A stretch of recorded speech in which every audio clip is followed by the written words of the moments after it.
To reveal everything, आपको पूरे अपने अकाउंट्स दिखाने पड़ेंगे कि आप रियल में, मतलब ऐसे नहीं कि आपने एक कंपनी बनाई, प्रॉफिट किया, मनी लॉन्ड्रिंग किया। देखिए अभी जैसे मैं बोल रही हूँ मनी लॉन्ड्रिंग एक आता है कि आप कोई भी कंपनी बाहर से आई, जैसे कोई फॉरेन कंपनी है, वो आई यहाँ पर पैसा बनाया और यहाँ पे दिखा दिया कि हम तो भाई बहुत, we are not doing good business और हमारा लॉस हो रहा है और भाग गए यहाँ से, तो वो भी नहीं हो सकता। ये नहीं कि आप 4-5 साल तक काम कर रहे हैं और कंपनी ने कोई बॉन्ड साइन करा लिया, कोई ट्रेनिंग नहीं कराई और फिर वो आपसे बॉन्ड के पैसे मांगे, so that is illegal.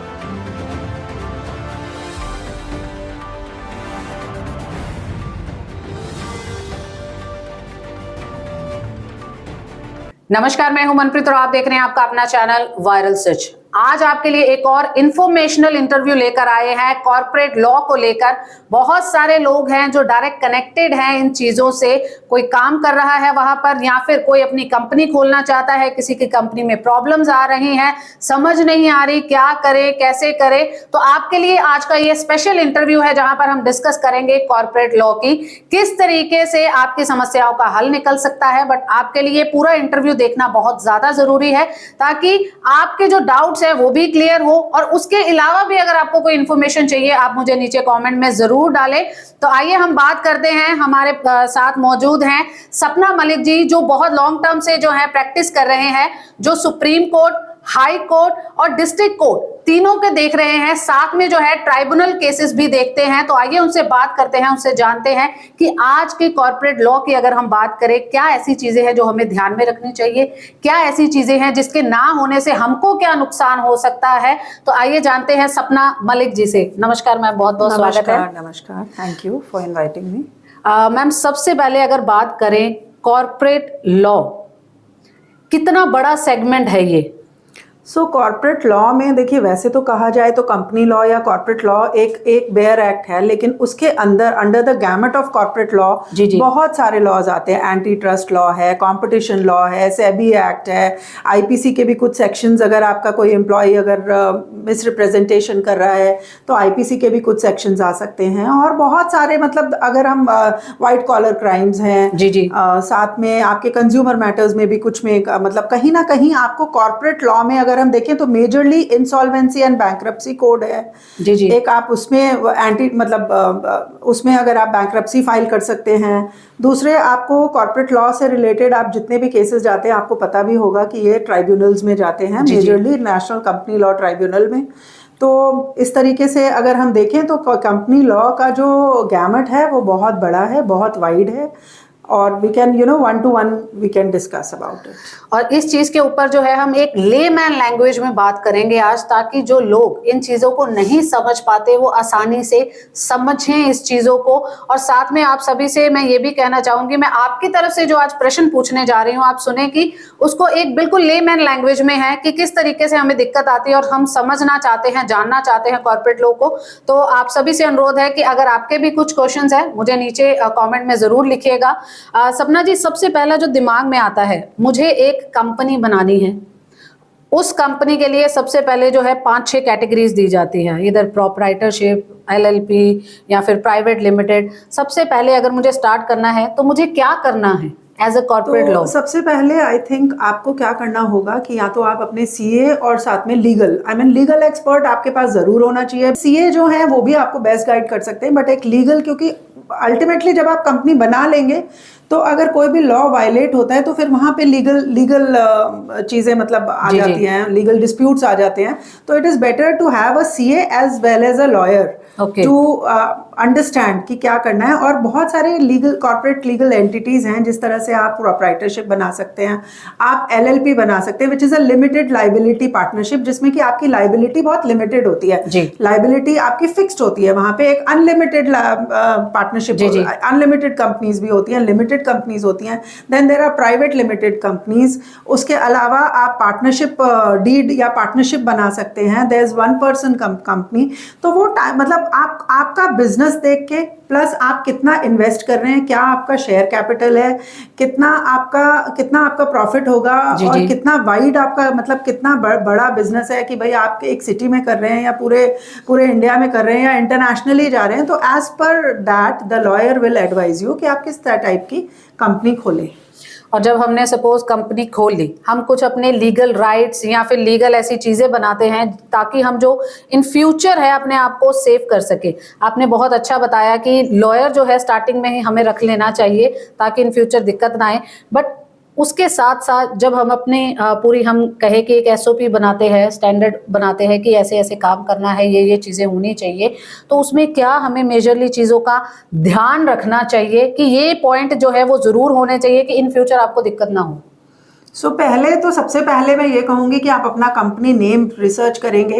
Already existing company है तो आप उस सेम नेम से कोई कंपनी ना खोलें। वो ट्रेडमार्क और कॉपीराइट मतलब वो आईपीआर आपको होना चाहिए, क्योंकि अगर आप फ्यूचर में बिजनेस कर रहे हैं और आप किसी का आईपी इन्फ्रिंज कर रहे हैं, मतलब इंटेलेक्चुअल प्रॉपर्टी राइट्स, अगर आप किसी और के इन्फ्रिंज कर रहे हैं तो फिर वो आपके ऊपर पहले ही सबसे पहले केस कर देंगे कि आपने हमारी कंपनी का नाम लेके क्यों आपने कंपनी खोल ली।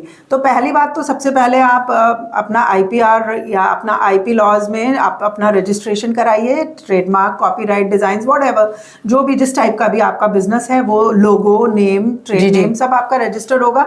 एंड उसके बाद आपको जो ध्यान रखने की सबसे बड़ी बात है कि आप ये देखें कि फ्यूचर में जो आपकी कंपनी चलेगी तो आपके जितने भी एम्प्लॉयज हैं या डायरेक्टर्स हैं या पार्टनर्स हैं, मतलब अगर प्राइवेट लिमिटेड है तो उसमें डिफरेंट डायरेक्टर्स होंगे, उनकी कितनी शेयर होल्डिंग है, और कल को अगर डिस्प्यूट होता है तो अगर कोई डायरेक्टर आपका छोड़ के जा रहा है या कोई आपका पार्टनर छोड़ के जा रहा है तो आपको वो रेम्यूनरेशन जो उसको आपको देना पड़ेगा, means you will have to pay when somebody is exiting your company, तो उसका शेयर भी definitely you will have to pay him out. तो वो आपको जितने भी रूल्स रेगुलेशंस हैं आपको बहुत ही ध्यान से, और आप, मैं कहूँगी कि आप उसको मिटिगेट करने के लिए, अपने लीगल रिस्क को मिटिगेट करने के लिए आप एक लॉयर से एडवाइस लें, और अपने जितने भी आपके ड्राफ्ट्स हैं, जितने भी आपके जैसे एओए है, एमओए है, और आपके जो भी लॉज है, मतलब आप मेमोरेंडम ऑफ एसोसिएशन बना रहे हैं या जो भी है, आप सारे टर्म्स कंडीशन, आपकी कंपनी के जितने भी जो भी डॉक्यूमेंट्स बन रहे हैं, सारे टर्म्स कंडीशन आप एक लॉयर से वेट कराएं, ड्राफ्ट कराएं, उनकी एडवाइजरी लें और उसके बाद ही करें, जिससे कि आप further you don't land up into any problem. आपने एक शब्द का प्रयोग किया, व्हाइट कॉलर क्राइम। क्या होता है ये? कोई एग्जाम्पल अगर आप हमारे सामने। व्हाइट कॉलर क्राइम, ये क्राइम्स होते हैं जो हम कंपनी, मतलब कि जो कंपनी के थ्रू किए जाते हैं मेजरली। जो लोग बिजनेस कमर्शियल डिस्प्यूट्स जो होते हैं या कंपनी के थ्रू जो डिस्प्यूट्स होते हैं, जैसे कि कोई किसी कंपनी ने कोई पॉन्जी स्कीम चला दी, कोई झूठ बोल के कोई जैसे कोई स्कीम चला दी, और फिर वो मतलब उससे पैसे अर्न करने लग गए बहुत ज्यादा, और फिर वो भाग गए उनके पैसे लेके, इस तरीके से। या फिर कोई किसी का साइबर क्राइम, कोई जैसे अब आप देख रहे हैं, ये भी एक व्हाइट कॉलर क्राइम ही है, जो क्रेडिट कार्ड्स के नंबर लेके और वो सब करके दूसरों के अकाउंट से पैसे ले लेना, और इस तरीके के क्राइम्स। या व्हाइट कॉलर क्राइम्स यहाँ आता है कि आपने अपने एम्प्लॉयज की सैलरी नहीं दी है, मतलब आपके एम्प्लॉयज, मतलब हम एक, वैसे तो वो फेमस केस देखें तो अगर विजय माल्या का ही केस देखें आप, उन्होंने किंगफिशर एयरलाइंस के कितने एम्प्लॉयज की, people had committed suicide, but वो तो मतलब खैर बाहर चले गए हैं ना, government is trying to expedite, उनको एक्स्ट्राडाइट करने की कोशिश कर रही है कि गवर्नमेंट सोच रही है कि उनको वापस लाया जाए। तो इस तरीके के छोटे बड़े बहुत तरह के क्राइम्स होते हैं व्हाइट कॉलर क्राइम्स में। आपके अगर एक्साइज एंड उसमें देखें, एंटी डंपिंग लॉज में, अगर आपका कोई गोडाउन है वहां पर आपने एंटी डंपिंग लॉज देखे तो आपने वो आ जाएगा। फिर सेंट्रल एक्साइज में अगर आपने एक्साइज ड्यूटी पे नहीं करी, आपने प्रॉपर जीएसटी नंबर नहीं ले रखा, अगर आपने ले रखा है तो रॉन्ग एड्रेस पे ले रखा है, आप मिसगाइड कर रहे हैं गवर्नमेंट को। तो देयर आर, मतलब बहुत सारी चीजें हैं जो व्हाइट कॉलर क्राइम्स में आती है। चेक बाउंस हो गए, आपने चेक दिए किसी कंपनी को, ऑल्दो ये 138 के मैटर्स हैं, लेकिन वही मैं बोल रही हूँ कि अगर हम देखेंगे तो बहुत पूरा बड़ा गैमट हो जाता है। एम्प्लॉयर एम्प्लॉई के इश्यूज आ जाते हैं बहुत। इस केस में एम्प्लॉयज के भी इशू आते हैं कि अगर कॉर्पोरेट में हम ये तो बात कर सकते हैं कि जिस तरीके से हमने एक एग्जांपल ली कि बाहर चले गए, सैलरी उनको नहीं मिली, तो उनके लिए क्या लॉ है कि तो क्या उनको सैलरी कभी मिल सकती है या फिर सब हम कहे कि वहीं पर ही खत्म है?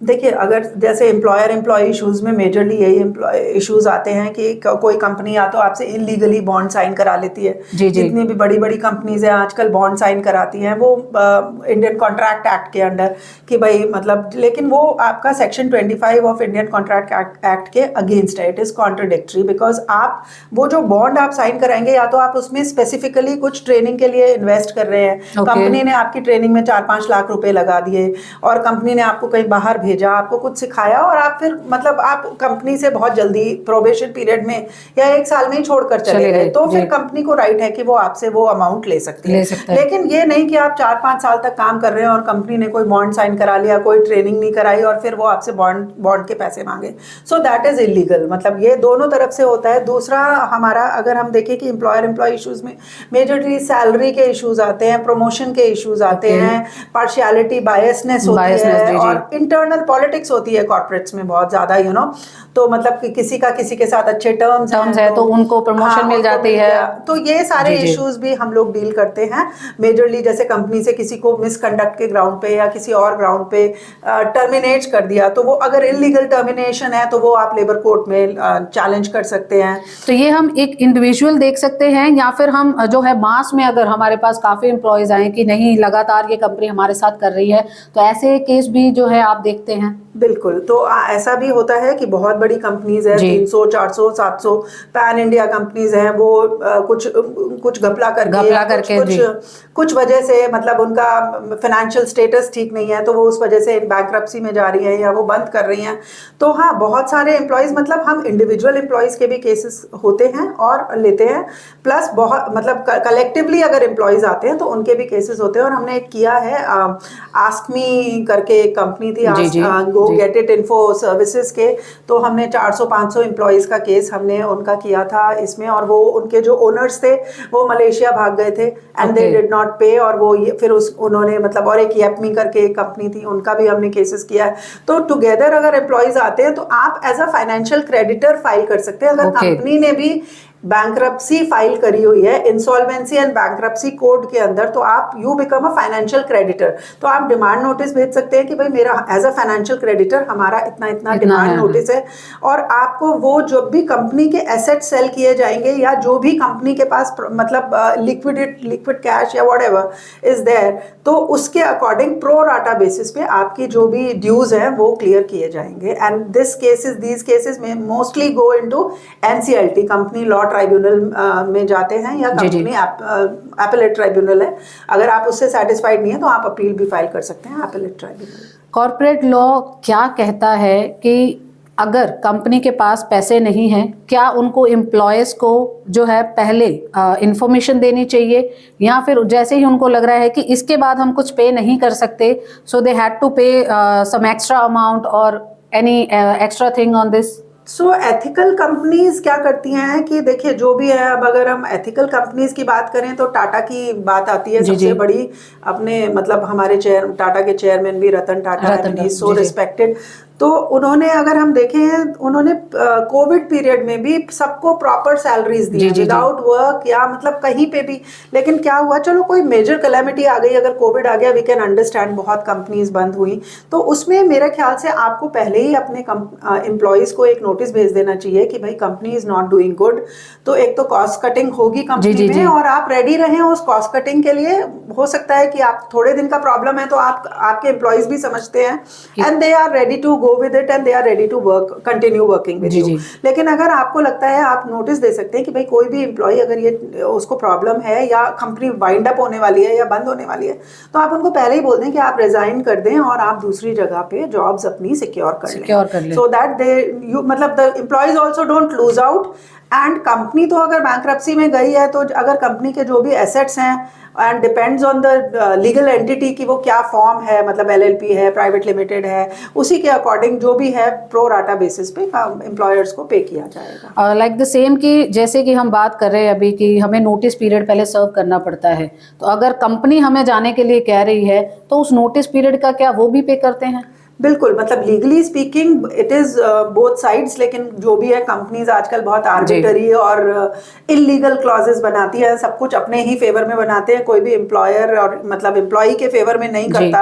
एम्प्लॉयर्स देखते हैं कि हम अपने ही फेवर में सारे वो रखें, लेकिन इसीलिए हमारे लॉज है, that's why we have labour laws, that's why we have company laws, so that the मतलब जो कोर्ट्स हैं वो मेजरली एम्प्लॉयज को ही सपोर्ट करते हैं। और आप अपना केस आप कोर्ट में फिर फाइल करिए अगर आपके साथ कोई भी इलीगल इलीगैलिटी हो रही है और आर्बिट्री क्लॉज है ऑब्वियसली, तो आप करिए। बट हाँ, मतलब यही बोला जाएगा कि कंपनीज मेजरली नोटिस पीरियड जो आप कह रहे हैं कि पे करते हैं, करना चाहिए, लेकिन करती नहीं है। अब अगर हम बात करें, हमने स्टार्टअप की बात कर ली कि हमें क्या क्या चीज़ों का ध्यान रखना चाहिए, एम्प्लॉयज़ की बात होगी, एम्प्लॉयर की बात होगी। बाय चांस कभी कुछ ऐसा होता है कि कंपनी बैंकरप्टी के जो है, बैंकरप्ट होने की पूरी कगार पे आ चुकी है और उसको ये करना ही पड़ेगा, तो उस केस में वो क्या करे? देखिए, कंपनी अगर बैंकरप्ट हो रही है तो वही मैं बता रही हूँ कि अगर कंपनी के एसेट्स हैं, देखो पर्सनल लायबिलिटी तो कंपनी की नहीं होती, because company itself is a मतलब प्रोप्राइटरशिप में पर्सनल, वही मैं बोल रही हूँ कि लीगल एंटिटी आपको देखनी पड़ेगी। अगर प्रोप्राइटरशिप है तो आपको 100% पे करना पड़ेगा, आपकी लायबिलिटी है। अगर लिमिटेड लायबिलिटी कंपनी है तो उसमें जो भी आपकी लायबिलिटी लिमिटेड है, तो आपको जो भी एसेट्स है आपके, मतलब मशीनरी है, लैंड है, वो सेल आउट करके आप दे सकते हैं। और आपका जो पर्सनल कैपिटल, जो आपका शेयर कैपिटल, जो पेड अप कैपिटल आपने लगाया, तो उसमें जितना भी आप, या जो भी प्रॉफिट हुआ है कंपनी को, उसमें से आप दे सकते हैं। लेकिन हाँ, क्योंकि अगर बैंकरप्सी में जा रही है और मतलब, तो फिर कई बार ऐसा होता भी है कि एम्प्लॉयर्स जो है एम्प्लॉयज़ को पे नहीं कर पाते। तो बैंकरप्ट जब हो जाते हैं तो कॉर्पोरेट लॉ के अकॉर्डिंग क्या पूरा प्रोसेस होता है? किस तरीके से नोटिस जारी करना, या क्या पूरा लॉ क्या कहता है कि कोई एक्ट है इस चीज़ के लिए स्पेशली? तो कंपनी वाइंडिंग अप या बैंकरप्सी, वही बैंकरप्सी कोड में ही एक्ट है, तो आप उसी के अकॉर्डिंग आप सब फाइल करते हैं, सारे नोटिस जाते हैं, आपको अपनी पूरी बैलेंस शीट दिखानी होती है। मतलब यहाँ पे सीएस का भी रोल आता है, बिकॉज आप प्रॉफिट एंड लॉस अकाउंट दिखाएंगे, मतलब you have to reveal everything. आपको पूरे अपने अकाउंट्स दिखाने पड़ेंगे कि आप रियल में, मतलब ऐसे नहीं कि आपने एक कंपनी बनाई, प्रॉफिट किया, मनी लॉन्ड्रिंग किया। देखिए अभी जैसे मैं बोल रही हूँ, मनी लॉन्ड्रिंग एक आता है कि आप कोई भी कंपनी बाहर से आई, जैसे कोई फॉरेन कंपनी है, वो आई यहाँ पर पैसा बनाया और यहाँ पे दिखा दिया कि हम तो भाई बहुत, we are not doing good business और हमारा लॉस हो रहा है, और भाग गए यहाँ से, तो वो भी नहीं हो सकता। तो आपको यही देखना पड़ेगा कि भाई मनी लॉन्ड्रिंग तो नहीं हुई है। तो एनफोर्समेंट डायरेक्टरेट से बहुत सारे नोटिस आते हैं, और फेमा, फेरा या आरबीआई गाइडलाइंस फॉलो करनी पड़ती हैं जितनी भी कंपनीज हैं उनको। Plus FEMA means foreign exchange management act है, एक फॉरेन रेगुलेशंस मैनेजमेंट एक्ट है, बैंकिंग लॉज हैं, जिससे कि आप मतलब ये सारी चीज़ें पहले ही रेगुलेट होकर आनी चाहिए। और अगर फिर भी कोई प्रॉब्लम आ रही है और कंपनी रियल में, मतलब if there is a sick industries बोलते हैं, या बैंकरप्ट कंपनी है, तो फिर कई बार होता है कि एम्प्लॉयज़ का पैसा कई बार नहीं भी पे होता। सपना जी, जब हम बात करते हैं, एक जब कॉर्पोरेट में जाएं हम, तो एक पूरी सैलरी का स्ट्रक्चर दिया होता है कि ये चीज़ आपको इतनी मिलेगी, ये इतनी, ये इतनी, ये इतनी।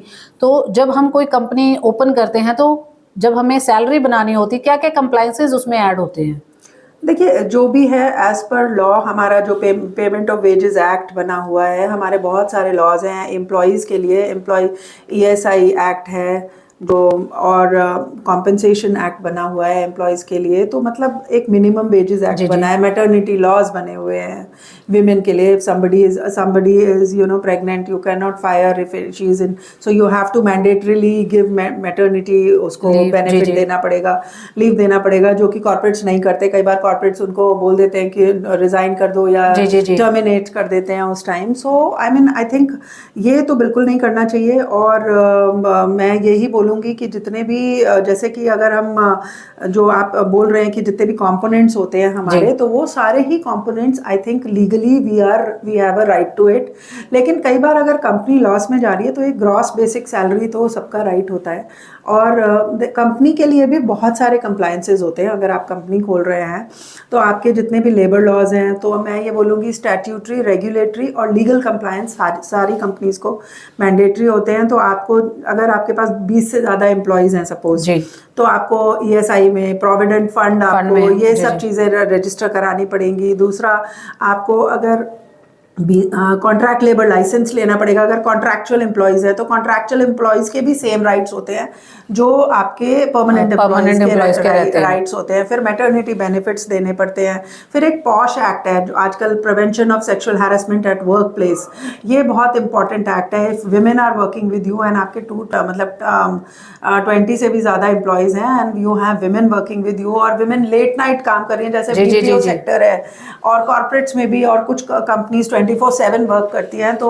वो पॉश एक्ट में उनको अपना रजिस्ट्रेशन लेना पड़ता है। तो इस तरीके से The corporate need to provide them a cab also, I think हाँ, so. उनको कैब देना है एंड कोई ना कोई, और मतलब ये भी देखना है कि लास्ट पर्सन वुमेन ना हो जिसको ड्रॉप किया जाए। Okay. और उनके घर के अंदर तक आपको, मतलब ये लॉ बन गया है कि आपको अगर कोई कैब से भी जा रहे हैं तो आपको कोई मेल एम्प्लॉई या कोई गार्ड आपको घर के अंदर तक ड्रॉप करके आएंगे। सो दिस इज़ वेरी, मतलब safety security of females also is very important. और ये सारे लॉज हैं जिसमें मतलब कि हम देखें तो अगर और ज़्यादातर कॉर्पोरेट्स मतलब कोशिश करते हैं, आर्बिट्रेशन भी आ जाता है, बिकॉज हमारे जितने भी अगर आप देखेंगे कॉन्ट्रैक्ट्स या जितने भी हमारे अपॉइंटमेंट लेटर्स होते हैं या ये होते हैं आपका ऑफर लेटर होता है, तो उन सब में ये होता है कि अगर कोई भी डिस्प्यूट हो रहा है एम्प्लॉयर एम्प्लॉय के बीच में, तो वो आर्बिट्रेशन के थ्रू, तो आर्बिट्रेशन की सीट डिसाइड होती है। तो आर्बिट्रेशन की सीट ऐसे होती है, सपोज कंपनी का जो कॉर्पोरेट ऑफिस है वो दिल्ली में है या गुड़गांव में है, और कंपनी की branch offices all over India है, तो वो डिसाइड होगा कि भाई जो केस होगा या आर्बिट्रेशन होगी वो दिल्ली में ही होगी। तो वो ऑलरेडी लिखा रहना चाहिए, जिससे कि एम्प्लॉय को पहले से ही पता रहे कि भाई उसको कहाँ पर अगर कोई डिस्प्यूट होता है कहाँ उसको जाना है, क्या उसको करना है। तो ये सब चीज़ें अवेयरनेस भी time to time I think companies को भी करना चाहिए, जो कि वो कंपनीज नहीं करती हैं, बिकॉज वो सोचते हैं कि ये हमारे फेवर में है, तो why should we do it. और कॉर्पोरेट लॉ के अंडर जो है, अगर कोई टैक्स में फ्रॉड करता है या हम कहें कर चोरी करता है, तो उसके लिए क्या है? तो जीएसटी के और टैक्सेशन लॉज हमारे इंडिया के बहुत वेरी वेरी स्ट्रॉन्ग हैं, बहुत ज़्यादा। उसी में मनी लॉन्ड्रिंग एक्ट भी आता है, जो मैंने आपको बताया था कि मतलब फॉरेन कंपनीज आती हैं और इंडिया में ये दिखाती हैं कि हमारा बिजनेस नहीं हो रहा है, और वो लॉस शो कर देती हैं और यहाँ से सारा पैसा बाहर ले जाती हैं। तो मतलब जो भी कंपनीज हैं, अगर कोई फॉरेन कंपनीज हैं या कोई सब्सिडियरी है कंपनी, कॉर्पोरेशन है बड़े बड़े, तो उनका क्या होता है कि डबल टैक्सेशन एक होता है, डबल टैक्सेशन लॉज जो है वो उनको विद होल्डिंग टैक्स और ये सब उनको फॉलो करना पड़ता है एज पर इंडियन गवर्नमेंट। तो वो प्लस आपका जो भी है जीएसटी लॉज या टैक्सेशन में, टैक्सेशन मतलब there are taxation appellate tribunal है, टैक्सेशन की भी अपनी ट्राइब्यूनल है, तो उसमें ऑब्वियसली आपके ऊपर केस होगा और you will have to explain if you have enough मतलब आपके पास एविडेंस है कि आपने नहीं टैक्स चोरी किया, तो it's well and good, otherwise there is a punishment for that as well. बहुत सारे लोग तो ट्राइब्यूनल के बारे में जानते होंगे, जो नहीं जानते आप थोड़ा सा बताना चाहेंगे? तो इस तरह से अगर हम कॉर्पोरेट लॉ में लें तो बहुत सारी ट्राइब्यूनल्स हैं, जैसे मैंने बताया कि कंपनी लॉ की एक अलग ट्राइब्यूनल है। ट्राइब्यूनल होती क्या है? ट्राइब्यूनल ये होती है कि एक स्पेसिफिक लॉज के लिए वो बनाई जाती है।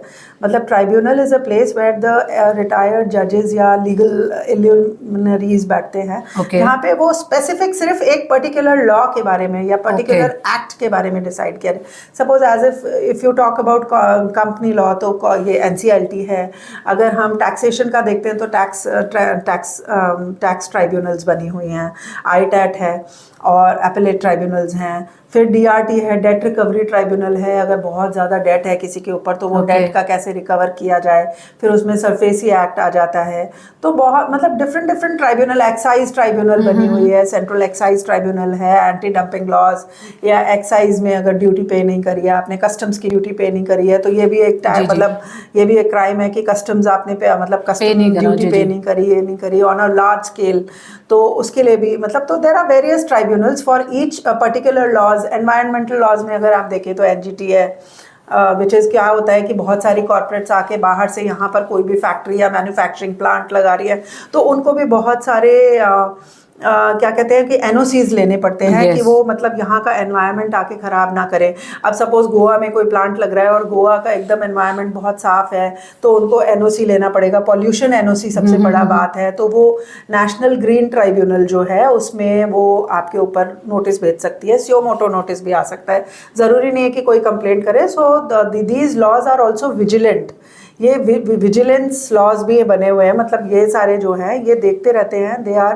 टैक्स लॉज जो हमारे बने हुए हैं, दे और ये लोग जो इनके ऑफिसर्स हैं, जो हमारे टैक्सेशन जो डिपार्टमेंट है इंडिया का, वो देखते रहते हैं कि कौन क्या गलत कर रहा है, and then they send a notice to explain, and there is a fine and there is punishment also. तो बहुत सारी चीज़ें हैं जो हमारा लॉ मतलब स्ट्रिंजेंट है जिसमें, और फॉलो कर रहे हैं। सपना जी, बहुत लॉन्ग टर्म का एक्सपीरियंस हो चुका है आपका, अलग अलग तरीके के लोगों से मिलते हैं। कॉर्पोरेट लॉ की अगर बात करें, किन चीज़ों के लिए आप लोगों को क्या मैसेज देना चाहेंगे या कुछ ऐसे की पॉइंट्स बताना चाहेंगे कि जब आप ये चीज़ लें, यहाँ ये कंपनी खोलने का सोचें, तो ये चीज़ें आपके लिए मैंडेटरी होनी चाहिए, क्योंकि जो आपका कॉर्पोरेट लॉ का एक्सपीरियंस है उसके हिसाब से क्या आप मैसेज देना चाहेंगे लोगों को?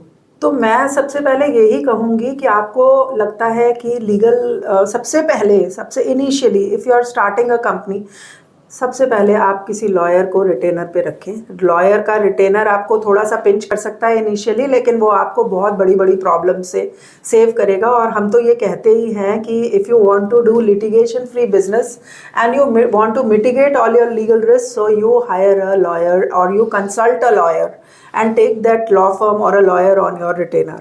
हम ऑलरेडी बहुत सारे बड़े कॉर्पोरेट्स के रिटेनर पे हैं, उनका मतलब हम उनका रिस्क ही मिटिगेट कर देते हैं, जिससे कि अगर वो कोई कॉन्ट्रैक्ट बना रहे हैं, कोई एग्रीमेंट है, कोई वेंडर कॉन्ट्रैक्ट है, क्योंकि कोई भी कंपनी बहुत सारे वेंडर्स को एम्प्लॉय करती है, तो पहले आप वो लॉयर से वेट कराएं, ड्राफ्ट कराएं, उसमें आपके जो भी नेगोशिएशन है, बिकॉज जो लॉयर है वो आपकी टर्म्स एंड कंडीशंस आपके फेवर में मिटिगेट करके आपको देंगे। दूसरा, अगर आपको लगता है कि किसी भी कंपनी को ये लगता है कि आपको, क्योंकि जैसे मैंने बताया कि बहुत सारे किसी भी एंटिटी या लीगल एंटिटी, कोई भी अगर आप मतलब कंपनी लॉ के अंडर, जैसे हमने बताया कि वेरियस टाइप्स ऑफ कंपनीज होती हैं, आप कुछ भी अगर ओपन कर रहे हैं और आप कोई भी लॉ वायलेट कर रहे हैं तो आप फंस जाएंगे, आपको लीगल डिस्प्यूट हो जाएगा और आपके ऊपर नोटिस आएंगे ही आएंगे, and then you will regret कि भाई हमने क्यों मतलब नहीं पहले लीगल एडवाइस ली। So I would rather suggest कि आप पहले लीगल एडवाइस लें और अपने जितने भी मैंडेटरी कंप्लायंसेस हैं एज पर लॉ, जो regulatory compliances as per Indian government, वो आप मतलब सारी गवर्नमेंट्स के होते हैं। अगर हम देखें इंटरनेशनली भी, मैं क्योंकि एडवाइस करती हूँ, तो every government, every country has to have those laws and होते हैं सबके। तो आप वो मैंडेटरी लॉज को आप मिटिगेट करके ही चलें, आप कंप्लायंस करके ही चलें, आप उन सब में रजिस्ट्रेशन, मतलब आप ये देखें कि आपके सारे कंप्लायंस कंप्लीट है, आपके लीगल, स्टैट्यूटरी और जो भी मतलब लेबर लॉज से रिलेटेड या एम्प्लॉयर इशू से रिलेटेड, आपको सारे लॉज अपने मतलब सारे कंप्लायंसेस पहले से ही करने पड़ेंगे, and then you can go ahead and open a company. Thank you so much Sapna ji हमारे साथ बात करने के लिए। तो ये थे हमारे साथ सपना मलिक जी, जो दिल्ली एनसीआर में पूरा जो है ये लोकेशन पर वर्क करते हैं। चाहे सुप्रीम कोर्ट की बात करें, हाई कोर्ट की बात करें, डिस्ट्रिक्ट कोर्ट की बात करें, ये सारी जो चीज़ें हैं, ट्राइब्यूनल्स की बात करें, क्योंकि यहाँ पर कॉर्पोरेट लॉ की अगर हम बात करें, यहाँ पर बात सिर्फ और सिर्फ एम्प्लॉयर की नहीं हो रही, एम्प्लॉय के राइट्स की भी हो रही है।